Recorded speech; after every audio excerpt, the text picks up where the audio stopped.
देश भर में लोकतंत्र के महापर्व की आज शुरुआत हो चुकी है।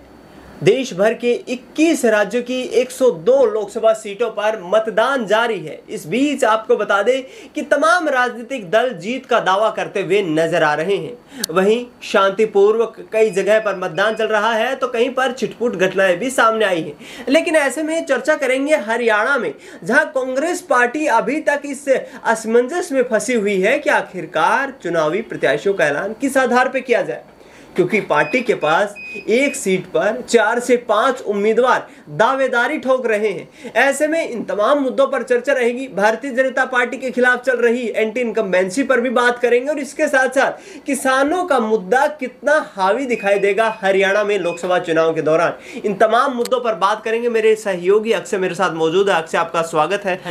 अक्षय, जिस तरीके से देखा जाए आज चुनाव की शुरुआत हो गई है। हरियाणा में 25 मई को चुनाव होने वाले हैं। 10 लोकसभा की सीटें हैं। बीजेपी की तरफ से कैंडिडेट्स जो है उनकी लिस्ट जारी कर दी गई है, लेकिन कांग्रेस पार्टी के लिए चुनौती बना हुआ है क्योंकि एक सीट पर एक से अधिक प्रत्याशी यहां पर दिखाई दे रहे हैं। ऐसे में कांग्रेस का कितना यहां पर आप फाइट देख रहे हैं और किस तरीके से आगामी चुनावी रणनीति रहने वाली है? देखिए, एक तो जो प्रदेश में एंटी इनकम्बेंसी है भाजपा के खिलाफ, दूसरा आपने जिक्र किया किसान आंदोलन जो हुआ था साल 2021 से 22 दिसंबर तक, उसका मुख्य रूप से प्रभाव हरियाणा, पंजाब, पश्चिम उत्तर प्रदेश और यहाँ राजस्थान पे सबसे ज्यादा पड़ा।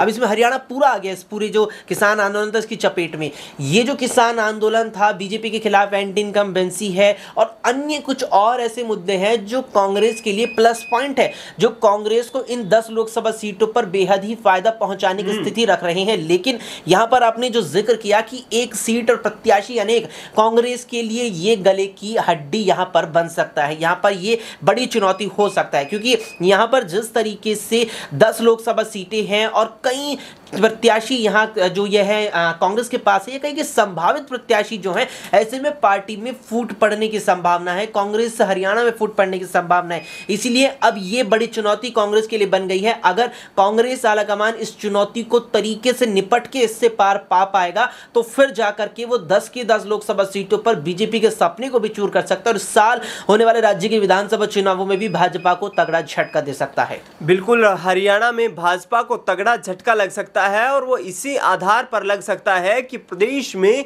इस दौरान एंटी इनकम्बेंसी दिखाई दे रही है। लेकिन दूसरी तरफ देखें तो दुष्यंत सिंह चौटाला और यहां पर मनोहर लाल खट्टर, जो कि 4.5 साल तक सरकार चलाते रहे, अब बीजेपी और जेजेपी की राहें अलग हो चुकी हैं।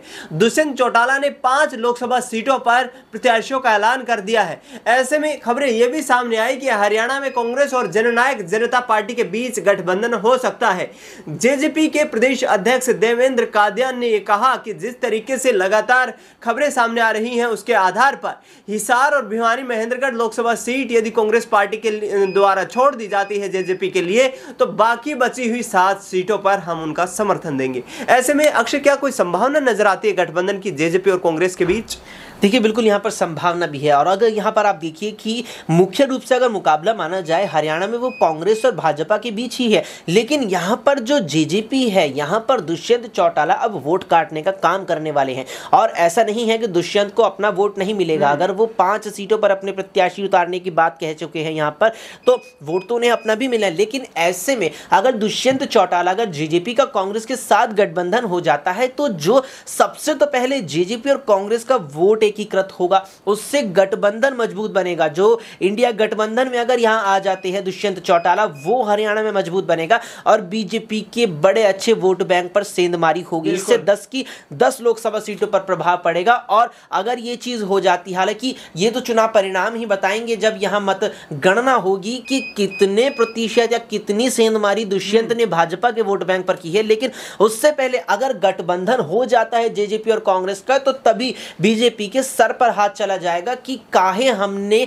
यहां 2 लोकसभा सीटें दुष्यंत चौटाला को नहीं दी, क्योंकि मुख्य रूप से महेंद्रगढ़ और भिवानी केवल 2 ही लोकसभा सीटों को लेकर जेजेपी और भाजपा में टकरार की स्थिति बनी थी। जबकि आप गौर करेंगे तो 10 लोकसभा सीटें जिस तरीके से है और 2 की मांग जेजेपी के द्वारा रखी गई यहां पर, तो 2 लोकसभा सीटें गठबंधन के तहत देनी कहीं ना कहीं बनती थी बीजेपी के लिए, लेकिन ऐसा नहीं हुआ और अब वही उसके लिए यहां पर चिंताएं भी बढ़ा सकता है और चुनौतियां भी।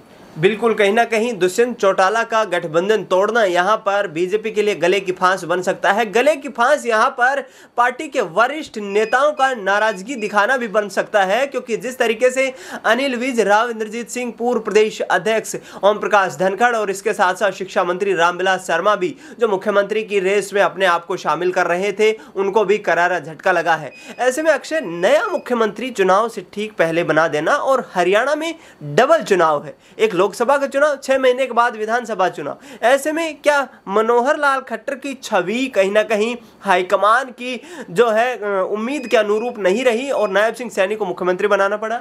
देखिए, इस बात में तो कोई दौरा नहीं है कि खट्टर की छवि इतनी अनुरूप नहीं रही, और जो एंटी इनकम्बेंसी, देखिए एंटी इनकम्बेंसी लोकतंत्र में होना बेहद स्वाभाविक माना जाता है, लेकिन खट्टर को लेकर जो स्थिति हरियाणा में देखने को मिली वो कुछ ज्यादा ही ऊंचे स्तर की थी। सत्ता विरोधी लहर जो हरियाणा में खट्टर के चेहरे को लेकर थी, खासतौर पर वो कुछ ज्यादा ही थी। अब यहाँ पर आपने जिक्र किया राव इंद्रजीत सिंह का, आपने यहाँ पर जिक्र किया अनिल विज का, साथ में अन्य और उन चेहरों का जिक्र किया जो खुद को मुख्यमंत्री पद के लिए दावेदार मानकर चल रहे थे। ऐसे में एंट्री होती है नायब सिंह सैनी की। आप देखिए, गौर कीजिए, जिस तरीके से बीते साल की नवंबर में मध्य प्रदेश में विधानसभा चुनाव हुई, फिर उसके बाद भाजपा ने यहाँ पर बड़े अंतर से जीत भी हासिल की। वहां भी बीजेपी के पास कई चेहरे थे मुख्यमंत्री पद के, जिसमें कैलाश विजयवर्गीय थे, शिवराज सिंह चौहान पूर्व मुख्यमंत्री होने के नाते वे भी थे। इसके अलावा यहाँ पर ज्योतिरादित्य सिंधिया का भी सूची में नाम था, और कन्या और अन्य यहाँ पर चेहरे थे।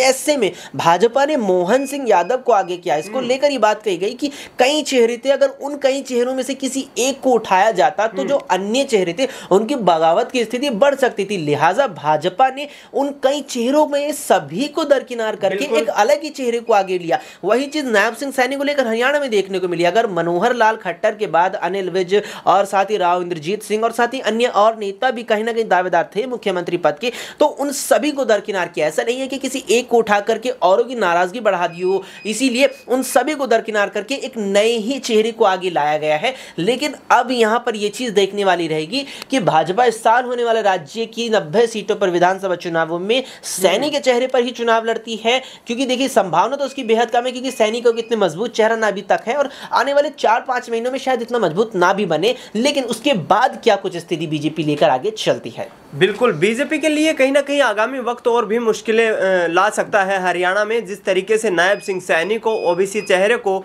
मुख्यमंत्री बनाया गया है, उसके आधार पर कहीं ना कहीं ओबीसी वोट बैंक को साधने की कोशिश की गई है, क्योंकि मनोहर लाल खट्टर की मौजूदगी में पंजाबी वोट बैंक एकजुट हुआ था। और ऐसे में बीजेपी की ये तमाम तैयारियां हैं कि यदि ओबीसी वोट बैंक जो करीब 25% हरियाणा में है, यदि वो उसके पक्ष में आता है तो ये अच्छा खासा सियासी प्रभाव डाल सकता है। ऐसे में विपक्ष में बैठी कांग्रेस पार्टी जो सत्ता में वापसी की राह देख रही है, उसके लिए करारा झटका हो सकता है और भारतीय जनता पार्टी हरियाणा में हैट्रिक लगा सकती है। फिलहाल अक्षय, आपने तमाम जानकारी साझा की, आपका बहुत बहुत शुक्रिया। देश दुनिया की तमाम बड़ी खबरों के लिए आप देखते रहिए SPN 9 न्यूज़।